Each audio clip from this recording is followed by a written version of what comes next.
All right, what's going on, everybody? So today we're going to be going over the Smittybilt Overlander XL tent. This is sort of a one-year review. This tent itself actually is only about 4 months old or so. I've had now a couple of them. I got rid of the first one because I thought we weren't really going to use it that much, and I got another one, but I went with the smaller one. And then I decided I want the bigger one again. So I sold that one and I got this one. But I'm gonna go over some of the changes that I've made here, as well as some stuff I like and don't like on these tents. So let's take a look at this and see what I think after a year of owning these. So starting off with, the tent itself has been really good. Everything on it has been, I feel like, nice. It's not, of course, as great as some of the high-end tents, but it does a fantastic job for camping, and durability wise I haven't had any issues with it, so that's nice on that regard.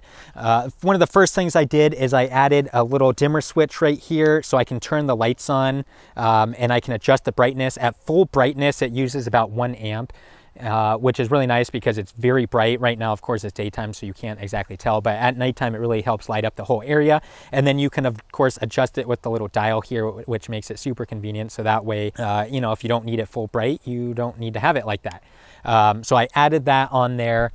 The outside, I replaced all of the buckles with new ones, so that way I don't have to worry about the buckles and the little old D-rings basically being on here. It's just a nice, easy to use clip. So I swapped those out. I've also got an annex for this, but I don't have that set up right now. You can see that in some of my other videos. Moving on to the inside, I used to have a memory foam mattress installed on top of it, but I found it made it a little bit too hard to close for the tent. And so I did just eventually leave it with the factory mattress that's in here, which works pretty well. And, you know, we haven't really missed the memory foam one too much. Now, I also added an LED strip here on the ceiling, and same thing, I've got the dimmer, and that makes late night, you know, bathroom trips and stuff pretty easy because you can turn it on and you don't have to blind everybody. So you can have it turned on, you know, just barely, and you can still see very well. Now at full brightness, it is really bright in here. So luckily we've never really had to use it at full brightness. And I mean, it covers the whole top. Having the light where it is really helps kind of distribute the light very well. So when you're up here, it's really easy to see. And there's been a couple of times where we were being kind of attacked by bugs.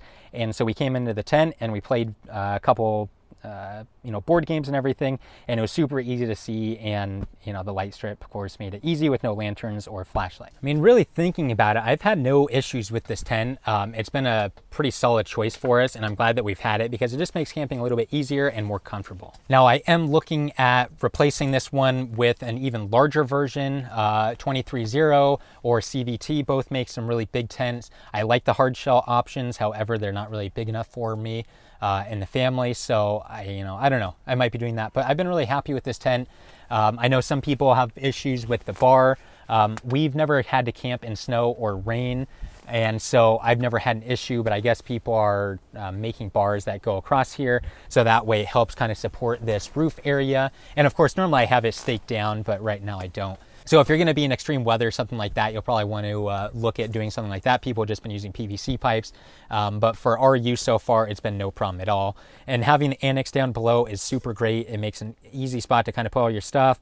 It makes changing easier because now you don't have to worry about, you know, other people there if you happen to be at a campsite, and it just gives you a little bit more extra privacy. Plus, if you bring animals along, it makes it great because rather than having to lug your, you know, dog or in our case, we brought cats a couple times into the tent, you can just have them down below in an annex and you don't have to worry about them escaping or being in a cage. Now the outside of the tent has also held up pretty well. Now this one, of course, like I said, is only, you know, I've only had a couple months and I really haven't used it all that much. But even on our other one, the outside held up really well, even being in the sun, you know, for a dozen or so trips. And I don't see any longevity issues with that, you know, if you're not leaving it out all the time.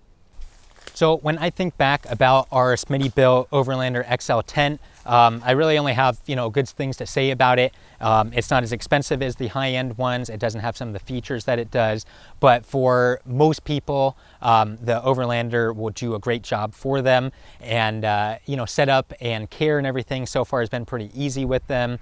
And you know, especially if you don't keep it outside on the truck all year round, these should last a pretty long time. Just don't go crazy while closing the tent, and make sure that things aren't caught, you know, whatever, when you're folding it back up. But otherwise, it's been a great tent, and you know, like I said, nothing but good stuff to say about it.